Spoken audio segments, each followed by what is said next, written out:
Quelques ministres déclarent maintenant qu'ils prendront le vaccin avec adjuvant.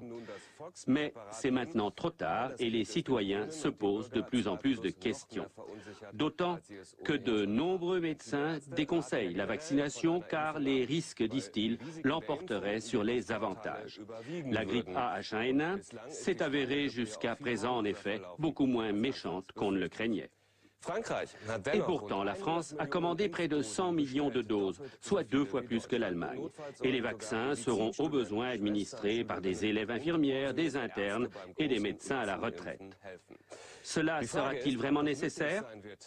En France aussi, les doutes se multiplient.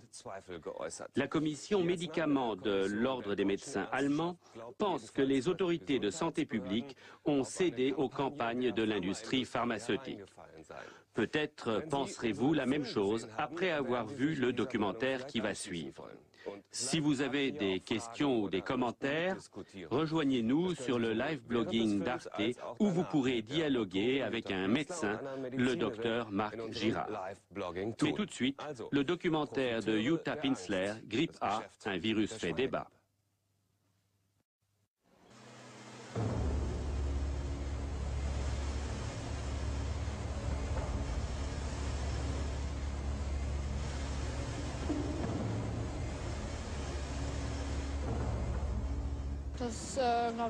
C'est de l'alarmisme. C'est une grippe comme les autres. Je pense que c'est juste pour faire de l'argent et je suis totalement contre. Personne ne peut me dire ce qui m'attend si je me fais vacciner. La psychose est pire que la grippe. J'imagine que les groupes pharmaceutiques veulent se remplir les poches. Printemps 2009. Un dangereux virus, celui de la grippe A, initialement appelé grippe porcine, semble menacer l'humanité. L'OMS est très préoccupée par ce qui se passe au Mexique et aux États-Unis. Oui, nous avons affaire à un nouveau virus de grippe humaine qui présente un assez gros risque. Ce virus est contagieux et se transmet facilement d'une personne à l'autre. Avril 2009. Les premiers cas d'une grippe nouvelle sont signalés au Mexique. Cette annonce plonge le pays dans la panique. Les médias du monde entier ne parlent plus que de ce virus extrêmement contagieux, le H1N1. L'Organisation mondiale de la santé expédie des containers de médicaments pour les premiers soins. Le virus semble faire des victimes chaque jour. Je pense que les chiffres enregistrés au Mexique sont déjà faussés à la base. Car dans ce pays, la qualité des soins laisse à désirer. Pour moi, il était plus que précipité de monter ces chiffres en épingle pour justifier un plan de pandémie. Oui, il y a eu des erreurs qui ont été faites au mois de juillet lorsque on a continué à hospitaliser des cas qui étaient des cas bénins en plus grand nombre. Et donc on a eu essentiellement, on a appliqué d'une façon rigide le plan comme s'il s'agissait de la grippe aviaire, du H5N1 avec des taux de létalité, de mortalité beaucoup plus importants. On ne sait toujours pas précisément aujourd'hui combien de personnes meurent effectivement du nouveau virus H1N1. Au cours des premières semaines, le gouvernement mexicain annonce 159 décès. Mais très vite, le ministre de la Santé revoit ce chiffre nettement à la baisse. Selon lui, le virus n'aurait fait que 26 morts. L'OMS continue d'enregistrer tous les décès dans le monde. Mais ces chiffres ne sont que des estimations, car tous les pays ne font pas de prélèvement systématique à chaque soupçon. Et un autre facteur les rend suspects. La première question à se poser, c'est à quelle fréquence ils ont cherché ce virus et si c'est la même que l'an passé. S'ils ne l'ont pas cherché du tout en 2008 et qu'ils affirment avoir un grand nombre de cas en 2009, on ne peut pas comparer. Il se peut très bien que ce chiffre soit exactement le même que d'habitude. Si on avait cherché plus tôt, on aurait pu trouver un virus du cheval, du vison, du sanglier, du canard. Car on constate régulièrement que certaines séquences se retrouvent aussi chez les animaux. Et on lui aurait trouvé un joli nom comme la grippe porcine aujourd'hui. Mais ça n'aurait rien changé à son caractère ou à sa dangerosité. Pour nombre d'esprits critiques, cette grippe est bénigne. Mais pour les experts de l'OMS, le virus est très dangereux. Nous devons prendre les pandémies de grippe au sérieux, car elles peuvent rapidement s'étendre à tous les pays du monde. Toutes les mesures prises pour empêcher la propagation du virus échouent. Fin avril, des médecins déclarent les premiers cas en Europe. Le 11 juin, l'OMS passe au niveau maximum d'alerte.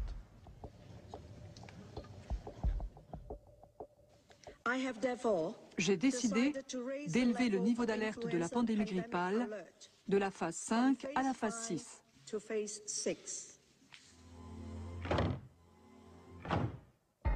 Le niveau 6 engage les États membres de l'OMS à mettre leurs plans nationaux de lutte contre la pandémie en œuvre et à commander vaccins et médicaments. C'est la phase d'alerte maximale, mais selon de nouveaux critères. En mai 2009, l'OMS supprime 2 points essentiels dans la définition de la pandémie. Auparavant, elle supposait un nombre élevé de décès et de malades dans plusieurs États. Ce n'est plus le cas.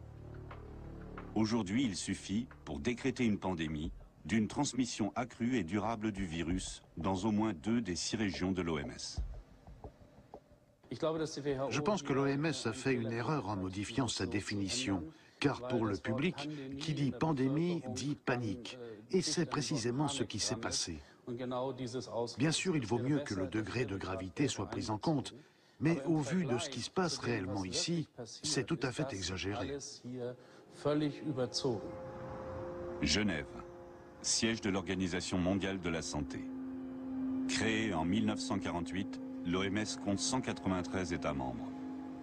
Son objectif est d'amener tous les peuples du monde au meilleur niveau de santé possible et de combattre les maladies.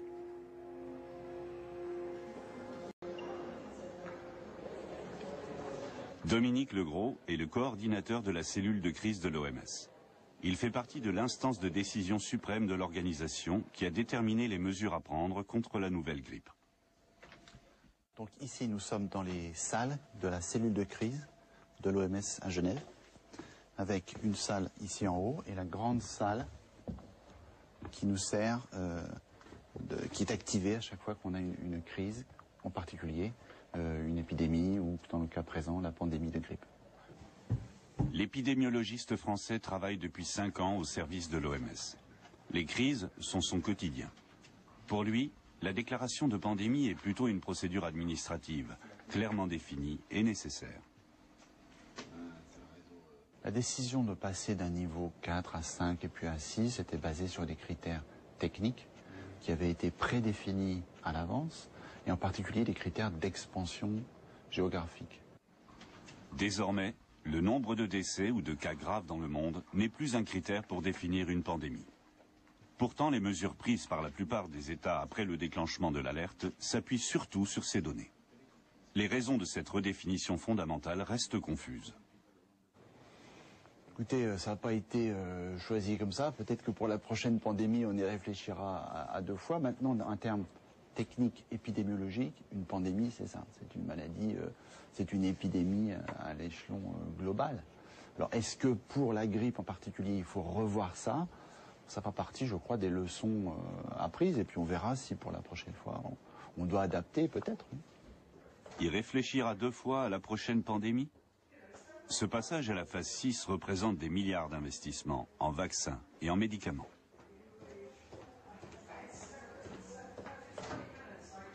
Si l'OMS n'avait pas changé ses critères lui permettant de décréter une pandémie, effectivement, tout ce commerce n'aurait pas été possible à cette échelle-là, du moins, parce que les recommandations de l'OMS, elles ne sont pas obligatoires pour les pays, mais il y a une très forte pression politique. Quel homme politique dira non, non, moi je n'achète pas ou je ne commande pas du Tamiflu ou des vaccins? La phase 6, celle de la pandémie, vaut pour le monde entier. En Allemagne aussi, on s'équipe. L'Institut Robert Koch, qui conseille le gouvernement allemand pour toutes les questions de surveillance et de prévention des maladies, prend les mises en garde de l'OMS au sérieux. Il recommande d'augmenter les réserves d'antiviraux et de commander des vaccins. Coût de l'opération, plus d'1 demi-milliard d'euros. Les spécialistes berlinois s'attendent au pire. Je pars du principe que nous aurons une activité grippale accrue à l'automne avec la nouvelle grippe H1N1. Et dans tous les cas, il est judicieux de continuer à faire le nécessaire pour aborder cette saison dans des conditions optimales, tant pour la grippe saisonnière que pour le nouveau virus. En Allemagne, c'est aux gouvernements régionaux qu'il revient de commander les vaccins. Les 16 ministres de la Santé réunis en Thuringe décident d'en acheter 50 millions. Coût total, 600 millions d'euros partagés entre l'État allemand et les Länder. Ces derniers renforcent aussi leur stock d'antiviraux, comme le Tamiflu. Les dirigeants politiques veulent frapper fort, même si les dernières semaines ont montré que la grippe A était moins virulente jusque-là que les grippes saisonnières classiques. Rappelez-vous les premiers jours de la grippe A, comme les États régionaux qui avaient commandé moins de Tamiflu étaient montrés du doigt.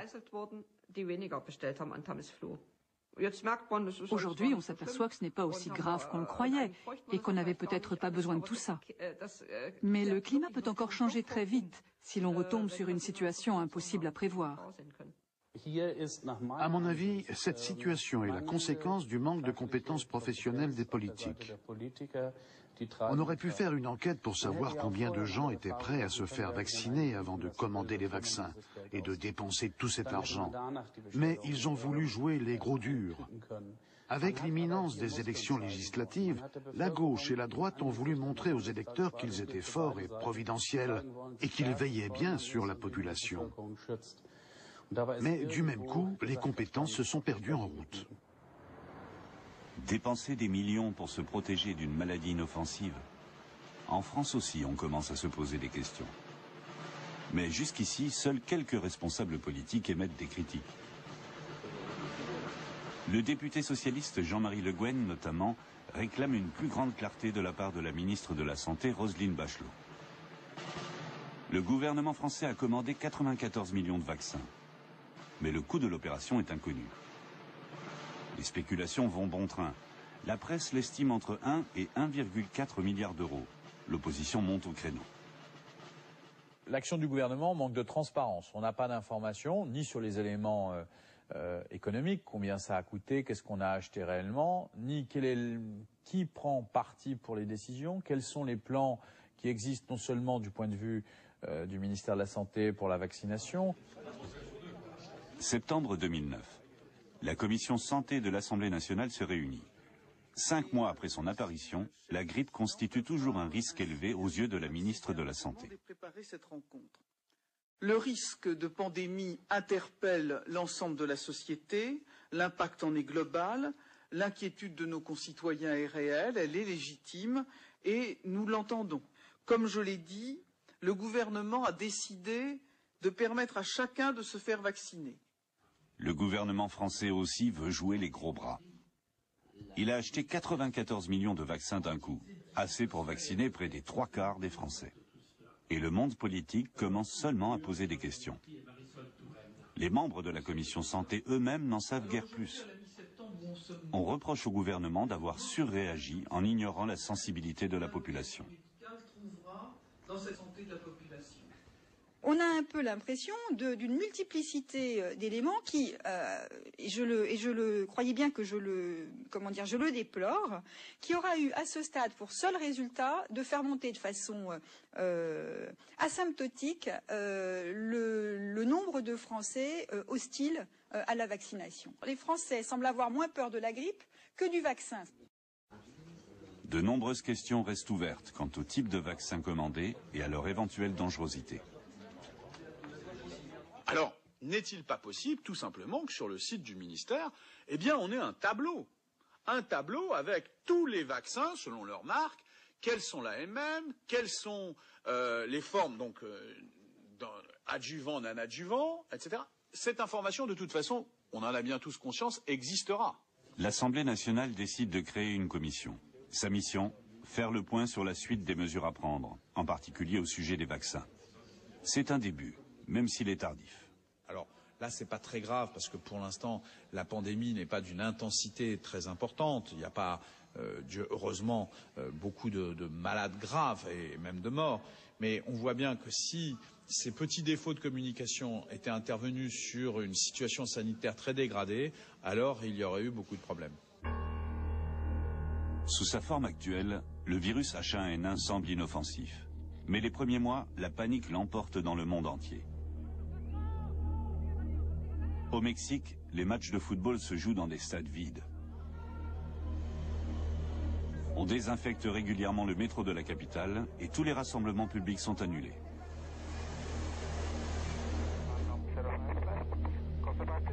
Dans les aéroports chinois et japonais, on utilise des caméras infrarouges pour détecter les écarts de température chez tous les passagers qui arrivent. La réaction en Chine est particulièrement rigoriste.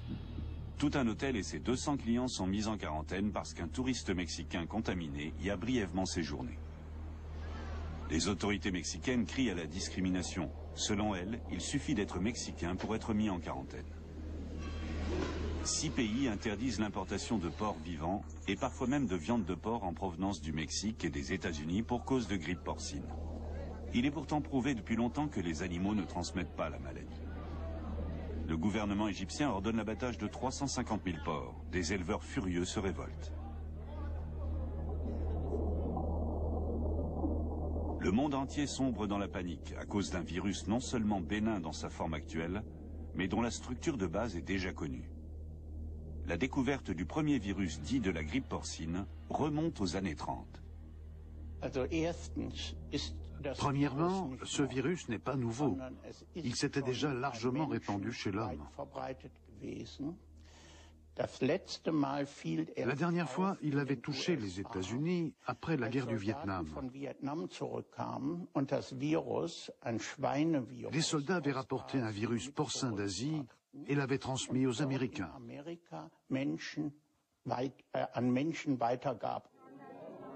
États-Unis, 1976.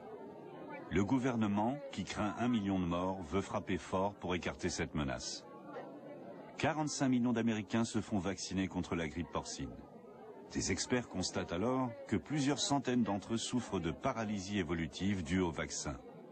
Et on lui attribue le décès de 25 d'entre eux. Un seul patient semble avoir réellement succombé aux symptômes de la grippe.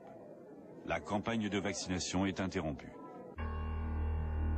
En réalité, le lien entre ce virus et le porc est assez ténu. Car si, à l'origine, ces virus se sont bien développés sur des oiseaux ou des porcs, ils ne peuvent devenir fortement pathogènes que lorsqu'ils sont transmis d'homme à homme.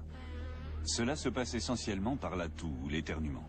Dans la majorité des cas, le virus H1N1 déclenche une forme relativement légère de la grippe, et les symptômes disparaissent au bout de quelques jours. Eric est en quarantaine depuis 1 semaine. Il n'a pas le droit de quitter son domicile et doit éviter au maximum les contacts avec d'autres. Ce lycéen a la grippe A, mais il va bien. C'est lors d'un voyage scolaire en Espagne qu'Eric et 7 autres élèves ont été contaminés. Au retour, il s'est enrhumé et a eu des maux de tête. Il a pensé que ces symptômes étaient dus à un simple refroidissement ou à une fête trop arrosée. Je n'ai rien remarqué. J'étais juste un peu flagada. Le lendemain, le samedi, je suis même allé m'entraîner. Comme je n'étais pas à 100% de mes capacités, j'ai arrêté au bout d'1 heure et demie. Le soir, on est sorti faire la fête avec des copains, et le dimanche, j'étais un peu crevé. Mais ça pouvait très bien être dû à l'alcool et à l'entraînement. La mère d'Eric pense elle aussi d'abord à un simple rhume. Mais 2 jours après le retour d'Espagne, ils apprennent que 2 autres lycéens ont la grippe A. On était en pleine fête de famille quand un garçon de sa classe a téléphoné pour dire que ce n'était pas un rhume, mais la grippe A. Sur le moment, on est resté sans voix. Ah oui? Et maintenant? Eric appelle son médecin de famille pour savoir quoi faire. Mais au cabinet, on est peu préparé à cette pathologie-là. Malheureusement, l'assistante du médecin a été un peu dépassée par la situation. Elle m'a dit « Je ne sais pas ce qu'il faut faire. Venez pour un prélèvement ». Alors, je suis allé au cabinet. La salle d'attente était pleine à craquer. Un vrai festival de microbes. Le médecin pratique un prélèvement nasopharyngé et fait examiner les agents pathogènes présents dans la muqueuse. À Cologne, depuis la proclamation de la pandémie, les virologues n'ont pas une minute de répit. Au début, les analyses étaient systématiques pour chaque cas suspect. Aujourd'hui, seuls sont examinés les prélèvements des personnes à risque, comme les patients souffrant de maladies chroniques et les femmes enceintes. Dans le cas d'Eric, les présomptions de grippe A se confirment. Son médecin lui prescrit du Tamiflu, l'un des 2 antiviraux censés agir sur la grippe A. Il permettrait de réduire de 2 jours la durée de la maladie, à condition d'en prendre 48 heures au plus tard après l'apparition des premiers symptômes. Chez Eric, plus de 4 jours sont déjà écoulés. Il a des brûlures d'estomac et il est constamment fatigué. Je ne sais pas si c'est ça qui a vraiment agi. Parce que les symptômes ont de toute façon disparu très vite. Dans le cas d'Eric, l'évolution clinique a été bénigne, comme chez la plupart des patients atteints de la fameuse grippe A. Sur quoi se fonde alors la menace ressentie dans le monde entier? Les virologues sont rapidement parvenus à la conclusion que le virus était moins nocif qu'on ne le supposait. Université de Bonn. Christian Drosten est l'un des virologues qui ont découvert le virus du SRAS. Le syndrome respiratoire aigu sévère avait déclenché la première pandémie du siècle au printemps 2003. À l'époque, 8000 personnes l'avaient contracté. 918 étaient décédés quelques jours après l'infection, soit 10% des malades. Le SRAS représentait une menace importante du fait du taux de mortalité élevé, mais sa propagation avait rapidement été enrayée. Aujourd'hui, la situation est très différente. Le danger avec le virus de la grippe A, c'est qu'il touche tellement de gens qu'il se propage dans le monde entier. Mais à l'échelle d'un individu qui a contracté le virus, la létalité, la probabilité d'en mourir, est extrêmement faible. Elle tourne autour de 0,1%, même si les statistiques actuelles ne permettent plus une grande précision, car les cas sont trop nombreux aujourd'hui pour être tous recensés. Dans le cas du SRAS, la létalité était 100 fois plus élevée. 10% des malades atteints du SRAS en sont morts. Selon les estimations, la grippe classique fait déjà à elle seule plus d'1 demi-million de morts par an dans le monde. En Allemagne, les experts prévoient que la grippe saisonnière tuera entre 8 et 11 000 personnes au moins durant les mois d'hiver. En France, les estimations se situent entre 4 et 6 000. Le besoin de se protéger contre les virus invisibles existe déjà depuis longtemps. Et il a souvent suscité des réactions étranges.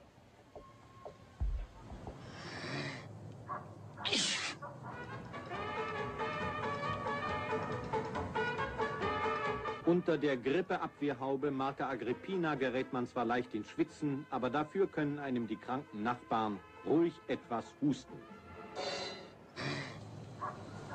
Après la déclaration de pandémie de l'OMS, les pays réagissent de manière très différente. À Taïwan, les autorités sanitaires déconseillent de parler dans les ascenseurs.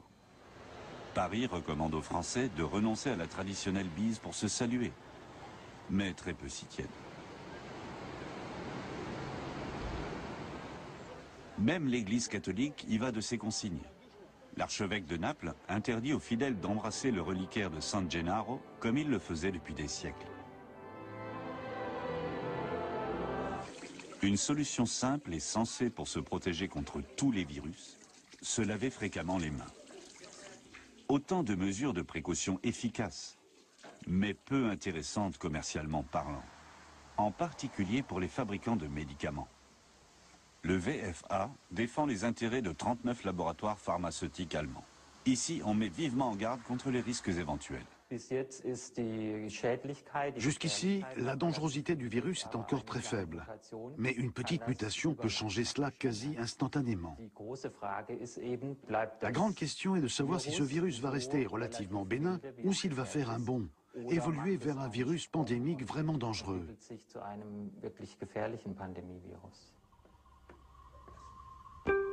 L'industrie pharmaceutique et l'OMS sont unanimes. Face à la menace mondiale de grippe A, le recours aux médicaments s'impose. Car il faut protéger la population.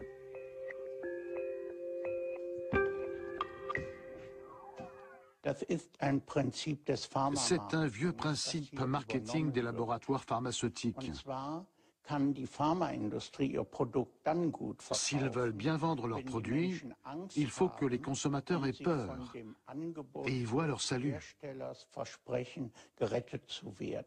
Alors on crée une psychose pour que les consommateurs craquent et se ruent sur le vaccin en question. Au début du siècle dernier, une seconde vague de grippe espagnole avait fait 2 millions de morts. Un spectre qui ressurgit aujourd'hui. Mais à en croire les experts comme Patrick Zilberman, historien de la médecine, la situation n'est absolument pas comparable. La plupart des gens qui sont morts de la grippe espagnole ne sont pas morts directement de la grippe. Ils sont morts des surinfections bactériennes, pneumonie, bronchopneumonie, etc., qu'aujourd'hui nous pourrions soigner grâce aux antibiotiques. Et c'est certainement là l'une des raisons, une seulement, mais une des raisons essentielles qui nous empêche de faire la comparaison. La pandémie aujourd'hui est assez modérée et n'a strictement rien à voir avec celle de 1918. Comme tous les virus de la grippe, le H1N1 est un de ceux dont la capacité à muter est la plus grande. Ces mutations peuvent faire apparaître de nouveaux types de virus dangereux. Mais pour les experts, les probabilités sont faibles dans le cas présent. On pourrait effectivement envisager que ce virus s'approprie certains segments génétiques d'autres virus très dangereux, comme ceux de la grippe aviaire, et qu'ils deviennent très virulents à son tour. Mais là encore, il faut être très prudent avec ce genre d'affirmation, car le virus est déjà très performant dans sa configuration actuelle. Et il ne gagnerait probablement pas grand-chose en mutant. Car une mutation aussi importante s'accompagne presque toujours d'une période plus difficile pour le virus. Or, l'objectif d'un virus n'est pas de tuer, mais d'exister. Et c'est d'autant plus facile pour lui si ses hôtes continuent d'évoluer dans leur environnement et ne tombent pas gravement malades. Alors pourquoi l'OMS a-t-elle décrété qu'il s'agissait d'une pandémie? Par simple précaution ou catastrophisme inutile? Ses détracteurs lui reprochent sans cesse une trop grande proximité avec l'industrie pharmaceutique. Ils estiment que l'OMS se laisse influencer par les intérêts économiques des laboratoires. Avant d'arriver à l'OMS, beaucoup de gens ont travaillé dans l'industrie pharmaceutique et en ont gardé l'état d'esprit. Si bien qu'aujourd'hui, ils veillent à ce que les décisions de l'OMS servent aussi les intérêts des laboratoires. Je me souviens d'un responsable des urgences épidémiologiques à l'OMS au moment de la grippe aviaire. Quand nous avions parlé ensemble, il n'avait pas su me donner une seule raison convaincante d'avoir peur de la grippe aviaire. Et à la fin de l'année, j'avais appris qu'il était finalement parti travailler pour un grand groupe pharmaceutique. Il y a manifestement des carrières qui passent par l'OMS. Et c'est inadmissible, bien sûr. À l'OMS, des représentants des laboratoires sont présents à chaque réunion importante. Ce n'est pas un secret. C'était aussi le cas lors des décisions sur les mesures à prendre contre la grippe A. Officiellement, ils ne sont là qu'en tant qu'observateurs et pour répondre aux demandes d'information en tant qu'experts. Le groupe GlaxoSmithKline emploie lui aussi des experts qui ont leurs entrées à l'OMS. Cette proximité peut être un gros avantage. Mais on ne parle pas de ces choses-là. En principe, il y a toujours des représentants des laboratoires aux réunions de l'OMS pour pouvoir répondre aux questions de capacité, la date de disponibilité du vaccin, ce genre de choses. Ils ne sont là que pour répondre aux questions, pas en tant que conseillers. Ils n'ont aucune influence à ce niveau. Répondre à des questions sans conseiller ni peser sur les décisions? Bref, ces liens trop étroits, ni les représentants des laboratoires, ni Dominique Legros ne les voient. l'homme de l'OMS ne comprend pas le procès qui est fait à l'organisation. On travaille avec l'industrie dans le sens où ce sont eux qui produisent les vaccins. Il faut bien sûr travailler avec eux. D'autre part, sur des réunions, sur des réunions où on décide de mesures, de conseils de santé publique, etc., les industries pharmaceutiques ne sont pas présents, ne votent pas, n'ont pas de droit de décision sur ces mesures-là. Maintenant, quand il y a une épidémie d'une maladie infectieuse qu'on traite avec un médicament X, et que c'est le seul traitement, et que le laboratoire Y produit ce médicament X, bon, le laboratoire Y va vendre plus de médicaments X. Mais je pense que avant de critiquer le fait que ce laboratoire Y fait de l'argent grâce à la maladie en question, il faut déjà se réjouir qu'il y ait ce médicament X sur le marché. Le groupe Roche fait partie de ces laboratoires. Il fabrique l'antiviral le plus vendu contre la grippe A, le Tamiflu. Le virus est arrivé à point nommé pour le groupe. Manifestement, le Tamiflu ne se vendait plus du tout. Aujourd'hui, grâce à la pandémie, on se l'arrache dans le monde entier. Rien qu'au premier trimestre 2009, le chiffre d'affaires du Tamiflu atteignait 647 millions d'euros, soit 203% de hausse. Grâce à lui, Roche est une des entreprises en tête de l'indice Dow Jones. L'analyste Martin Brunninger observe l'industrie pharmaceutique depuis Londres. Et selon lui, dans l'ensemble, elle est plutôt en difficulté. Cet apport financier offert par la grippe A était donc bienvenu. C'est arrivé au moment opportun. Depuis des années déjà, les brevets de produits importants ont commencé à s'écouler. Les chiffres d'affaires ont baissé peu à peu. Et il y a de moins en moins de produits nouveaux qui suivent. Autrement dit, l'industrie pharmaceutique est dans une situation assez difficile actuellement. Et grâce à cette pandémie et aux grosses commandes des gouvernements, ils ont peut-être refait des bénéfices temporaires. Des bénéfices temporaires, mais qui atteignent plusieurs milliards d'euros et qu'aucune de ces entreprises n'aurait pu espérer sans cette pandémie. Le fait que les laboratoires investissent de plus en plus dans le marketing et de moins en moins dans l'innovation depuis des années pose manifestement problème. Au début des années 2000, l'industrie pharmaceutique s'apprêtait à rentrer dans ce qu'on appelle des années de vache maigre, c'est-à-dire les brevets parvenaient à expiration, il n'y avait pas de nouveaux produits très excitants, et donc ils se demandaient comment est-ce qu'on va faire pour garder notre rentabilité. Et on savait très bien, nous autres spécialistes, que l'industrie pharmaceutique allait essayer de développer très fort le secteur des vaccins en créant finalement des alarmes d'épidémie et de pandémie pour booster la vente de ces vaccins. Alors, la première chose qui avait déjà été prévue, c'est la fameuse grippe aviaire. Or, moi, je vous fais quand même remarquer que tous les gens qui aujourd'hui, tous les experts qui nous crient au loup avec la grippe porcine, sont exactement ceux qui nous criaient au loup avec la grippe aviaire. Une fois déjà, le Tamiflu avait rapporté gros à Roche. Avec la grippe aviaire, le groupe a enregistré des chiffres d'affaires records. À l'époque, 96 États avaient fait des réserves, pour un coût de 550 millions d'euros. Le gouvernement américain avait acheté pour 48 millions d'euros de Tamiflu. Une opération plus que juteuse pour le secrétaire d'État à la défense de l'époque. Car Donald Rumsfeld était à la fois actionnaire et président du conseil de surveillance du groupe américain qui a élaboré le Tamiflu et qui en détient toujours le brevet.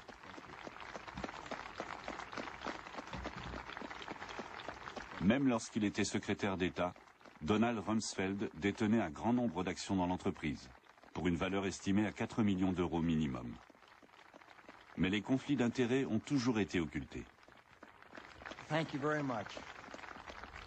Ce genre d'interpénétration entre l'industrie pharmaceutique et la politique existe partout dans le monde, y compris en France.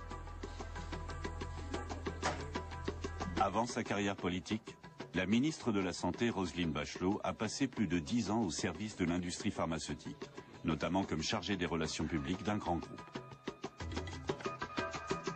Une imbrication que l'on retrouve à l'Institut Pasteur, cofinancé par l'État. Sa directrice, Alice Dautry, siège en tant qu'expert au conseil d'administration du LEM, le syndicat de l'industrie pharmaceutique. Elle a décliné toute interview, comme les membres de l'Institut. Et selon les détracteurs des laboratoires, ces exemples d'intrication avec la politique sanitaire sont loin d'être les seuls. L'ancien président de l'INPES, Institut national de prévention et d'éducation à la santé, est passé avec armes et bagages au LEM. LEM, les entreprises du médicament, c'est le syndicat de l'industrie pharmaceutique. C'est vous dire à quel point donc quelqu'un qui était au plus haut dans la hiérarchie de décision politico-sanitaire publique, travaillant dans l'intérêt public, est passé avec tout son carnet d'adresses chez l'industrie pharmaceutique. Donc cela devrait être purement et simplement interdit. Le système manque de transparence. Il est quasiment impossible de comprendre quelles décisions sont influencées par quel réseau. Gerd Gleske, expert en économie sanitaire à Brême, dénonce depuis des années les mystérieuses interpénétrations entre l'industrie, les gouvernements et la recherche. Il y a beaucoup de lobbyisme dans ce système et il s'étend aussi à la recherche, car les chercheurs collaborent souvent avec des entreprises pharmaceutiques, si bien que des liens apparaissent là aussi. On l'a vu récemment en Grande-Bretagne, où un expert très réputé a vanté les mérites d'un médicament anti-grippe. Apparemment, c'est en Angleterre que la grippe A fait le plus de ravages. C'est en tout cas le pays qui a pris les mesures les plus radicales contre le virus. Chaque Britannique peut se procurer lui-même ses médicaments grâce à une hotline téléphonique. Le gouvernement a constitué des réserves d'antiviraux pour plus de 80% de la population. Et à cela s'ajoute une commande de vaccins d'une valeur de 180 millions d'euros environ. Sir Roy Malcolm Anderson, le recteur de l'Imperial College de Londres, conseille l'OMS et le gouvernement dans la lutte contre le virus. Il a publiquement défendu les remèdes anti-grippe. Depuis, des journalistes britanniques ont découvert que le chercheur percevait un salaire de 136 000 euros par an de GlaxoSmithKline, un groupe pharmaceutique qui tire des milliards d'euros de la vente du nouveau vaccin. Le ministère et le groupe pharmaceutique démentent tout conflit d'intérêts. Selon eux, Sir Roy Anderson ne participait pas directement aux décisions en matière de lutte contre la grippe. Je ne crois pas un instant qu'il s'agisse de cas isolés. Pour l'Allemagne aussi, je pourrais vous nommer et vous trouver de nombreux experts de la santé qui ont des contrats de consultants et qui, à ce titre, font de la publicité pour certains produits, certaines thérapies en particulier. Le lobby pharmaceutique est particulièrement puissant en Allemagne. Les entreprises fixent elles-mêmes les tarifs des médicaments sous brevet, qui ne font même pas l'objet de négociations comme dans d'autres pays d'Europe. En Allemagne, les caisses d'assurance maladie doivent rembourser les médicaments quel que soit leur prix. Tous les efforts du monde politique pour changer cet état de fait ont échoué. Le lobby pharmaceutique serait-il plus fort que le souci de protéger les citoyens ? Stimuler l'industrie est manifestement plus important ici que la protection de la santé. Transparency Allemagne dénonce depuis des années ce système de santé sujet à la corruption et aux escroqueries. À en croire l'ONG, la régulation politique y est inexistante. Des études médicales sont falsifiées, des administrations se laissent influencer et les risques sont tus. Les gens pensent toujours qu'il y a des instances de contrôle dans les ministères et les commissions publiques. Mais les conflits d'intérêts et l'interdépendance croissante entre ceux qui y travaillent et les fabricants sont tels que ce contrôle disparaît quasiment.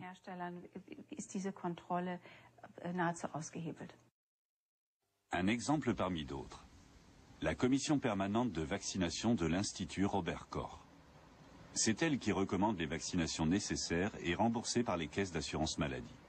Les membres de la commission sont des médecins-chercheurs dont les projets sont en partie financés par l'industrie pharmaceutique. Le président de cet institut public n'y trouve rien à redire.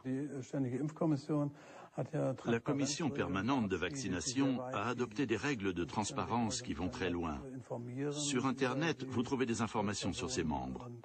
Ces règles doivent être parmi les plus strictes actuellement à l'échelle internationale.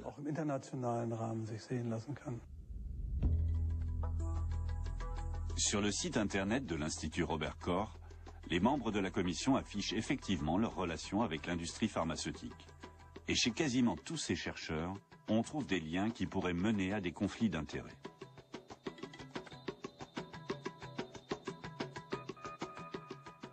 Certains font une interprétation très intéressante de ces listes. Ils vous disent, vous voyez bien que je suis indépendant, je collabore avec 5 laboratoires. Ça montre bien que je ne peux pas défendre les intérêts de l'un d'eux en particulier.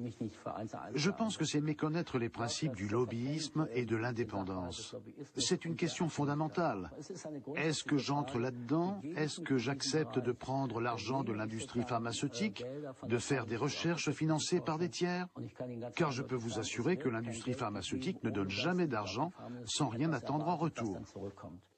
Cet investissement, en tout cas, devrait rapporter gros.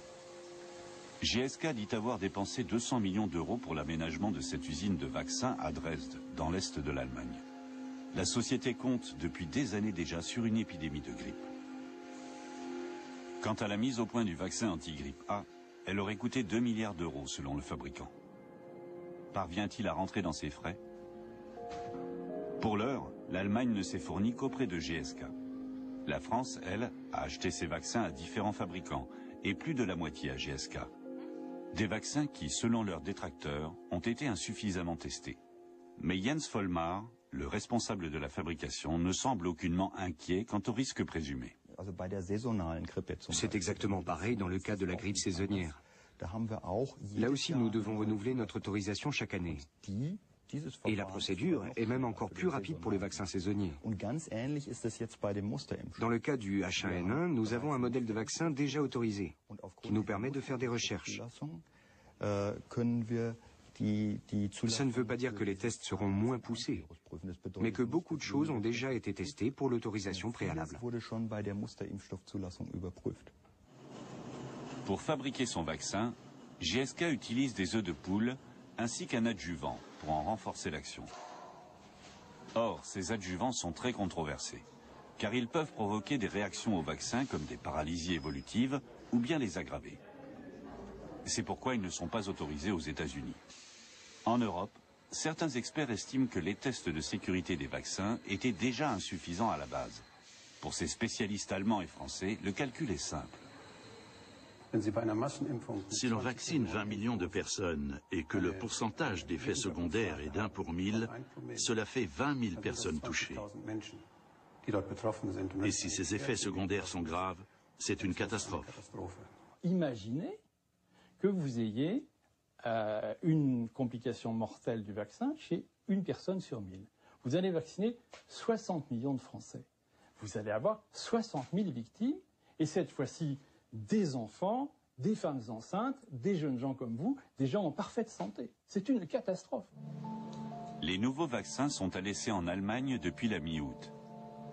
Ces tests réalisés en quelques semaines sur 1200 adultes et 2000 enfants doivent confirmer que le vaccin anti-grippe est bien sans risque.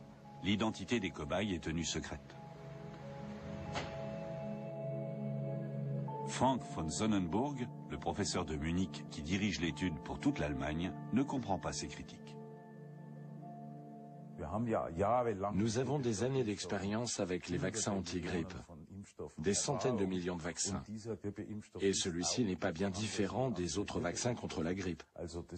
Il n'a rien de sensationnellement nouveau, mais nous ne pouvons pas, c'est vrai, recenser les effets secondaires rares. Le professeur von Sonnenburg est convaincu de la fiabilité de ses études sur la grippe et ses remèdes. Pour autant, il voit bien l'influence de l'industrie pharmaceutique sur la recherche, lui aussi. Naturellement, ce serait bien que des sommes substantielles soient allouées à la recherche sur les vaccins. Cela nous permettrait de faire certaines études sans dépendre de l'industrie pharmaceutique, sur l'acceptation des vaccins par exemple, et la façon de les faire mieux accepter pour avoir une meilleure couverture.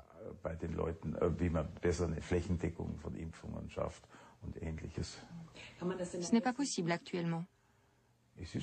C'est difficile, car il n'y a plus beaucoup d'argent. C'est l'industrie qui paie la majeure partie de la recherche sur les vaccins.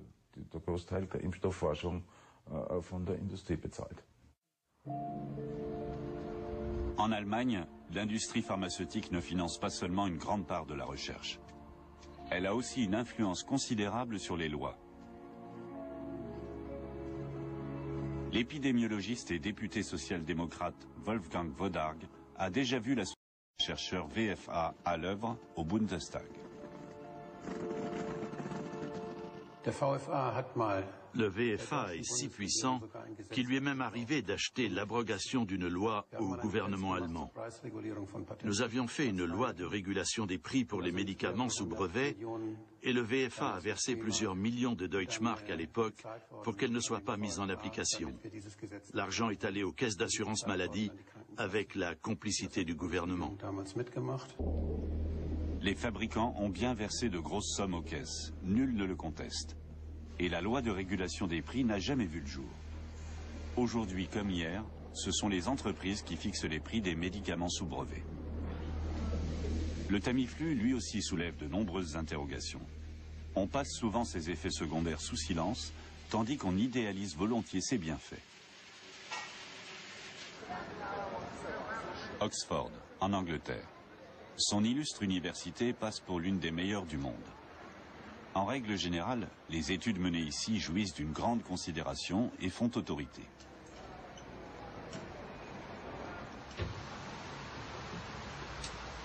Matthew Thompson est professeur à l'université d'Oxford. Avec son équipe, il s'intéresse à l'efficacité et à l'utilité des médicaments. Son étude consacrée aux effets du Tamiflu sur les enfants, publiée dans le prestigieux British Medical Journal, a fait sensation dans le monde entier.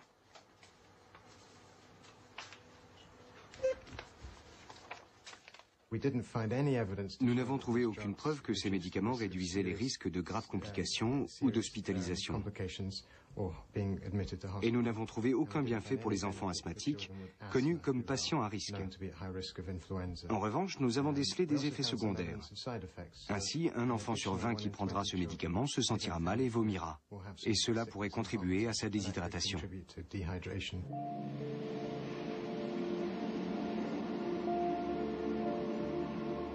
Dans le monde entier, pourtant, on prescrit du Tamiflu aux adultes comme aux enfants. Au début, chacun y avait même droit à la moindre suspicion. Mais pourquoi les gouvernements commandent et recommandent-ils un médicament aussi controversé? Pourquoi n'a-t-on pas davantage étudié ses effets au préalable? C'est étonnant que personne d'autre ne l'ait fait avant nous. Égoïstement, nous redoutions que d'autres nous précèdent.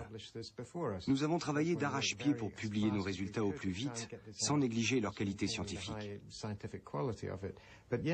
N'importe qui d'autre aurait pu faire cette recherche. Toutes les études que nous avons utilisées étaient disponibles gratuitement sur Internet, à l'exception d'une pour laquelle nous avons dû contacter le fabricant. Les chercheurs d'Oxford ne sont pas les seuls à douter de l'utilité du médicament. Au Japon, des rapports publiés dès 2005 révèlent que des adolescents se seraient défenestrés après avoir pris du Tamiflu.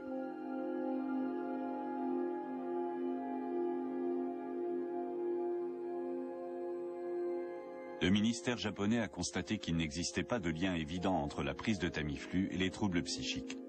Il a néanmoins déconseillé sa prescription aux adolescents.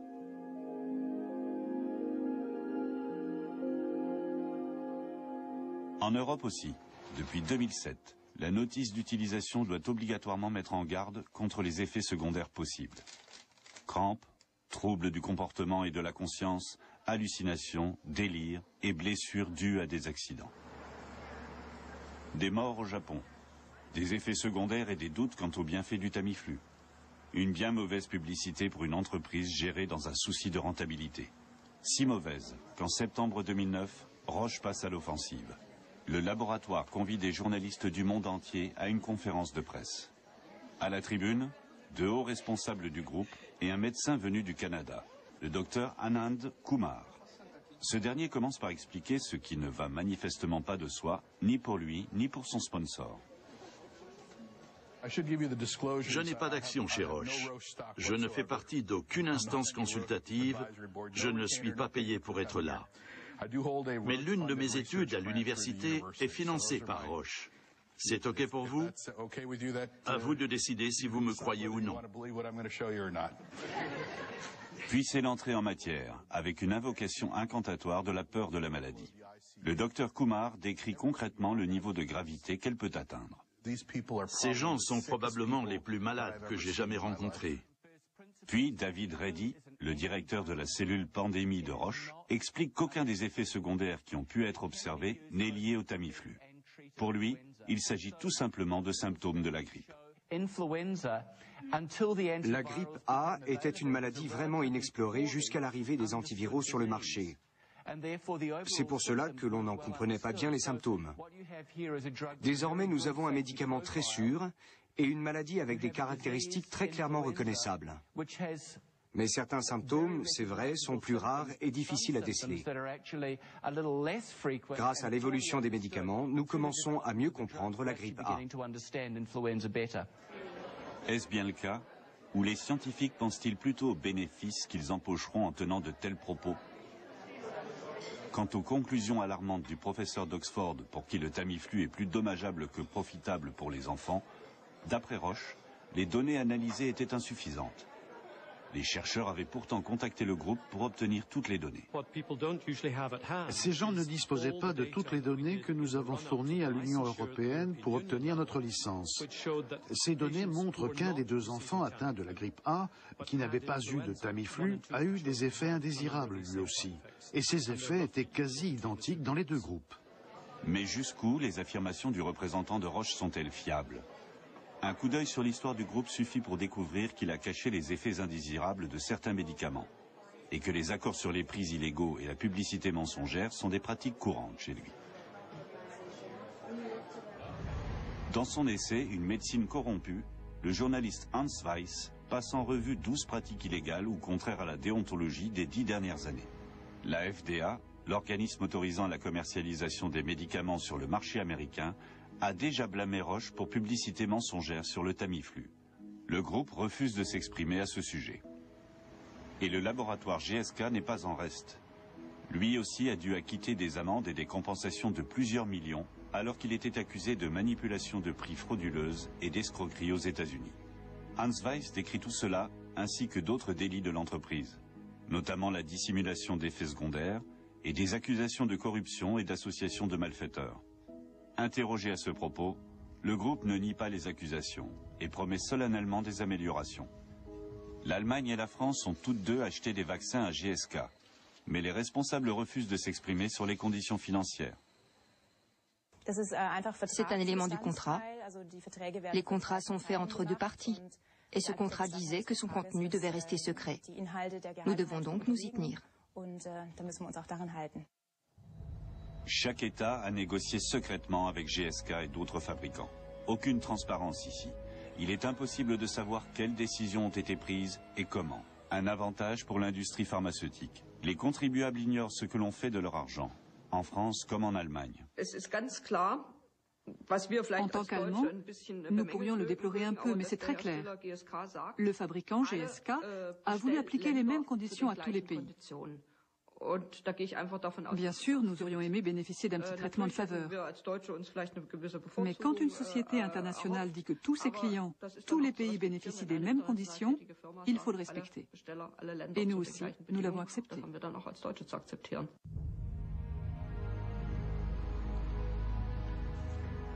Accepter les conditions d'une entreprise pharmaceutique sans appel d'offres publiques et sans contrôle indépendant?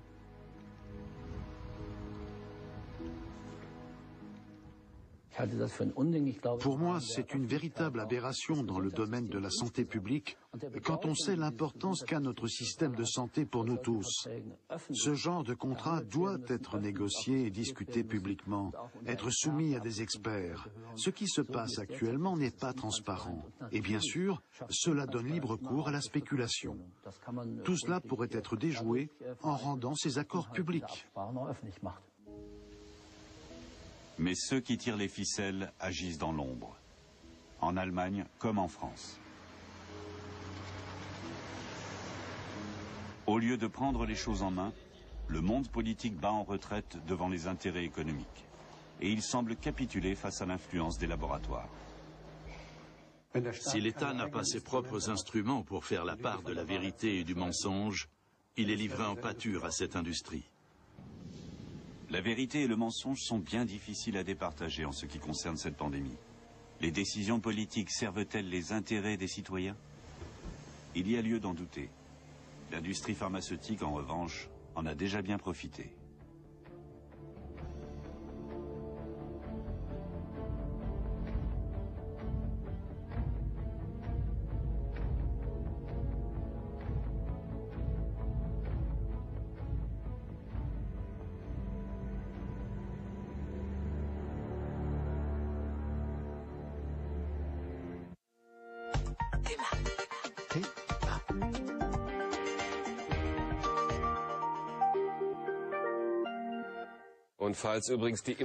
Et si en fin de compte les Européens rechignent à se faire vacciner parce qu'ils craignent davantage le vaccin que le virus, les stocks de vaccins inutilisés, mais payés, seraient alors donnés aux pays en développement.